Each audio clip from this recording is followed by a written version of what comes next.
2h05, estamos de volta com o último bloco de hoje do Gazeta Entrevista. Antes de eu chamar o próximo entrevistado, eu tenho um recado da Dom Barbearia para você. A Dom é uma das empresas que mais inovam no mercado acreano. Em parceria com a Bahia Cosméticos, a Dom traz vários produtos para o cuidado masculino. São produtos com extrema qualidade. Tem óleo para barba, pomada com efeito seco, pomada com efeito molhado e shampoo 4 em 1.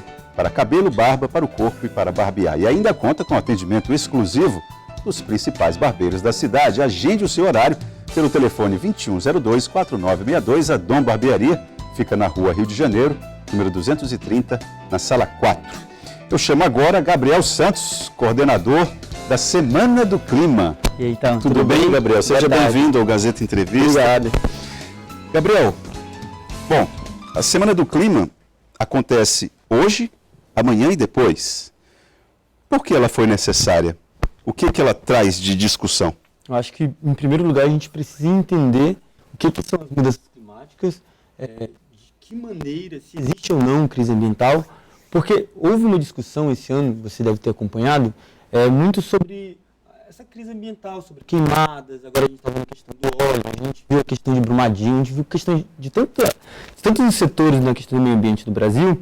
E a gente se pergunta, há um debate muito forte do que vem acontecendo, só que muitas vezes a gente não está qualificado. Eu, como advogado, não estou qualificado para discorrer sobre mudanças climáticas com propriedade como um pesquisador da área. Então, a nossa ideia é criar um espaço de diálogo, de reflexão e de discussão para que especialistas, pessoas da área, possam discutir de fato se existem mudanças climáticas, que a comunidade científica diz que existe, como ela afeta a nossa vida, a economia, a qualidade de vida das pessoas, a saúde, e essa é a proposta da discussão. Você acompanha pelos jornais, revistas, que tem uma parte, sobretudo, da classe política que não defende essa ideia, não reconhece, perdão, não é que não defende, mas que não reconhece a crise do clima.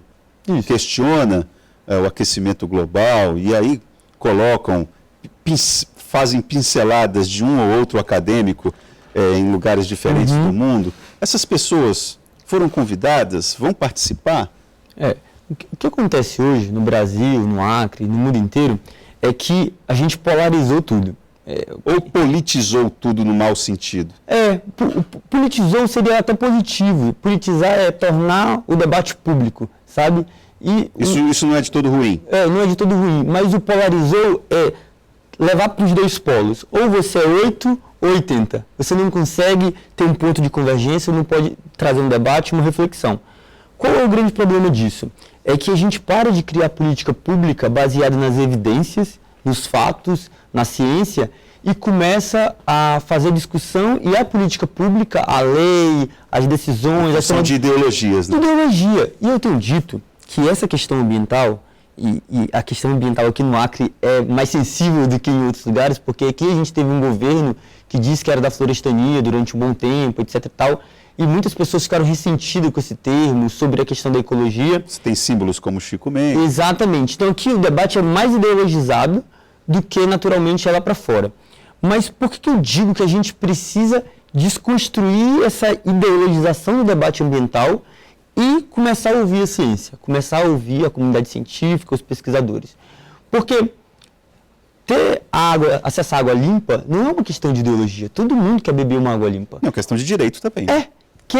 Querer e ter direito a um ar puro não é uma questão de ideologia. Gente de direita e gente de esquerda quer respirar um ar puro, ninguém quer respirar fumaça. Ter acesso a um alimento saudável, sem veneno, é um direito de todo mundo. Gente que votou no Bolsonaro e votou no Haddad quer comer uma comida saudável. Então, por que a gente está tornando algo polarizado que não deveria ser? Esse ano, em razão das queimadas, aumentou muito o número de crianças e idosos internados por problemas respiratórios.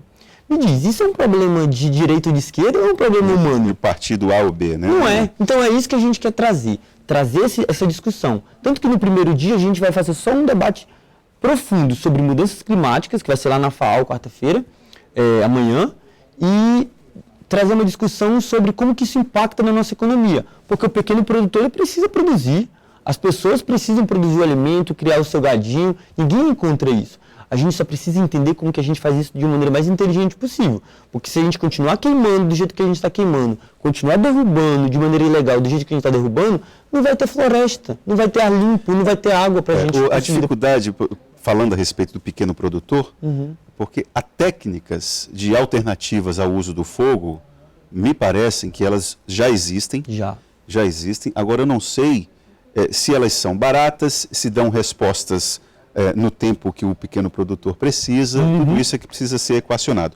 Estou falando isso porque tem uma pergunta aqui, a pessoa não se identificou, mas acho que procede ao momento. Gostaria de saber do Gabriel quais políticas de prevenção aos problemas relacionados ao meio ambiente são mais viáveis em nosso estado, especificamente aqui no nosso município de Rio Branco, ela pergunta. Eu acho que o primeiro ponto é que os gestores públicos e o poder público de maneira geral tem que tratar essa questão com mais seriedade. Por quê? O governador, com todo respeito, no início do ano, assim que ele assumiu o mandato, ele foi em Sena Madureira dizendo que agora o IMAC estava sob a tutela dele. Na Transacreana que ele falou a mesma coisa também. Isso, que os agricultores não precisariam pagar mais multa porque ele que mandava agora. Eu acho que não é bem assim as coisas. A gente precisa tratar com mais responsabilidade. Ele viu como o Acre sofreu agora depois da perda do fundo da Amazônia. Então, quando a Alemanha, a Suécia, a França, os países europeus que ajudam a financiar o desenvolvimento sustentável, vem o governador, vem um presidente falando coisas que vão na contramão daquilo que o mundo moderno está defendendo, a gente tem perdas. Quando a gente queima e a gente desmata, e a gente faz tudo isso de uma maneira avassaladora, como estava acontecendo no Brasil, a gente para de vender o nosso gado, a gente para de vender nossa comida. Há um efeito econômico imediato. As pessoas precisam entender que tudo está em cadeia. Ninguém aqui está querendo que as pessoas parem de produzir a sua rocinha, criar o seu gadinho, criar a sua vaca leiteira. Não é isso. A gente só precisa entender, como a pergunta coloca, de como a gente faz isso sem agredir tanto o meio ambiente, porque a gente precisa do meio ambiente para continuar sobrevivendo. Eu não estou fazendo defesa aqui, tá, que eu gosto de deixar claro, de uma política de governo A ou uma política de governo B, mas sim de um pacto de cidadania.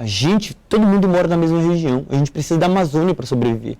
Mas qual é a melhor maneira de usar a Amazônia para sobreviver? Hoje a Embrapa, um dos convidados da gente é o chefe da Embrapa, o Efraim Amaral. Ele vai estar lá discutindo sobre as mudanças climáticas e como que a Embrapa pode ajudar isso, como pode ajudar o pequeno agricultor a produzir mais em menos espaço. Pois é, esse é um questionamento interessante, porque como que você equaciona minimizar a crise climática com a necessidade de se aumentar a escala de produção? Para não ficar só no gadinho, na rocinha. Exatamente. Mas existe tecnologia. Eu estive na Semana do Clima de Nova York e isso foi um dos motivos que eu fiz questão de trazer isso para cá, porque a Semana do Clima do Acre é promovida por várias entidades. Movimento Empate, Movimento Acredita e algumas outras entidades. Mas eu vi essa discussão acontecendo em Nova York, em setembro, em paralelo à Assembleia Geral da ONU, e disse, por que a gente está discutindo a Amazônia aqui em Nova York? Não que não seja necessário. Mas lá no Acre, por que a gente não está discutindo como que... Tinha uma discussão muito interessante, como que criava mais gado usando menos espaço, mais gado por hectare. É algo que faz parte da nossa agenda. Aqui, né? A gente está nessa agenda. Então, tudo isso é benéfico para os pecuaristas, é benéfico para os pequenos produtores e é benéfico para a gente que vive na cidade. Porque a gente viu, mais de uma vez, em setembro e em agosto, a cidade de Rio Branco coberta, a fumaça invadindo nossas casas sem a gente conseguir respirar. A gente precisa conciliar desenvolvimento econômico, e isso é importante, com a nossa qualidade de vida e o meio ambiente equilibrado. Para finalizar a nossa conversa, Gabriel, essa discussão, você falou a respeito de vários países ricos que colocam dinheiro aqui na região. Essa concepção de que a Amazônia é um patrimônio da humanidade, até que ponto isso não compromete a nossa autonomia, a autonomia brasileira em relação à região? Acho que existem sentidos diferentes que a gente dá para o mesmo contexto. A Amazônia é do Brasil, a Amazônia brasileira é do Brasil, porque a Amazônia a gente tem que compreender que está em 9 estados diferentes. Tem Colômbia, tem Peru, tem Bolívia, tem Venezuela, tem Guiana, tem Suriname, tem Equador. Mas a gente tem que entender, primeiro, que a Amazônia é do Brasil. A Amazônia tem a Amazônia Legal aqui dentro do Brasil, enfim. Isso é indiscutível. A gente não vai perder nossa soberania, assim como o safari lá da África ou outros contextos do mundo não perderam sua soberania. Agora, o que a gente precisa entender é que o mundo é um só. Não tem como sair do mundo. Ninguém vai morar na Lua. Pelo menos não por enquanto. Não por enquanto. Então, é essencial que os países cuidem de cada sua região, que é importante para garantir a sobrevivência. A Amazônia, o rio Amazonas é um dos maiores rios do mundo. A gente representa a maior reserva de água doce do mundo. Se a gente não preservar isso para a gente, para as futuras gerações, quem que vai preservar? Então, o debate tem que ser feito em casa mesmo, mas é natural essa preocupação internacional. Gabriel, nosso tempo acabou. Queria só que você reforçasse o horário e o local dos encontros. Quarta-feira, amanhã, na FAO, no Salão Cultural da FAO, a partir das 19 horas, debate sobre sustentabilidade e desenvolvimento econômico. Na quinta-feira, a gente vai ter um debate na Uninorte, no bloco E, ali no auditório, sobre a questão da saúde, como que as mudanças climáticas afetam a nossa saúde. As inscrições são gratuitas, vai ter emissão de certificado de horas complementares para quem é estudante e basta procurar no Instagram, Semana do Clima do Acre, que vai ter todas as informações. Gabriel, obrigado pela sua vinda aqui. Obrigado, Lembrando ao telespectador que esse terceiro bloco do Gazeta Entrevista é um oferecimento da Verágua, a água mineral dos acreanos. Gazeta volta amanhã.